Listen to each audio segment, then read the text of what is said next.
ताला अलैहि वसल्लम जे मूं ते हिकु भेरो दुरूद पाक पढ़ियो। अल्लाह तबारक व ताला उन ते 10 रहमतूं नाज़िल फरमाए थो। सल्लू अलल हबीब सल्लल्लाहु ताला अला मुहम्मद सल्लल्लाहु ताला अलैहि वसल्लम।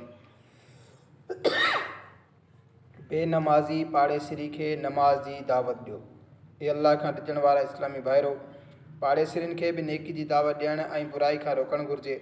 तव्हांजो पाड़ेसिरी जेकॾहिं बेनमाज़ी आहे त उनखे नमाज़ जी दावत ॾियो। जेकॾहिं उहो नमाज़ी आहे ऐं जमात में सुस्ती थो करे त उनखे जमात जी तलक़ीन कयो।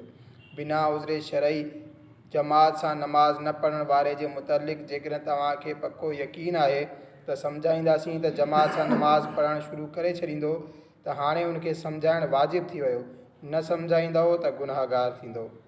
मस्जिद जे पेश इमामनि जी ख़िदमत में मशवरे तौरु अर्ज़ु आहे त उहे पंहिंजे मुक़्तदिन जी निगरानी कंदा रहनि त उन्हनि मां केरु जमात सां नमाज़ पढ़े थो ऐं केरु नथो पढ़े।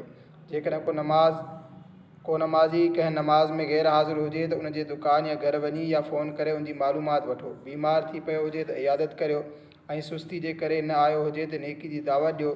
ऐं तमामु इस्लामी भाइरनि खे बि इहो अंदाज़ इख़्तियार करणु घुरिजे। पिणु इस्लामी भेनरुनि खे बि घुरिजे त उहे पंहिंजे घर वारे खे बि ऐं ॿियनि मुहरमनि ते जमात सां नमाज़ पढ़णु बाबति इनफ़रादी कोशिशि कंदियूं रहनि। अल्लाह तबारक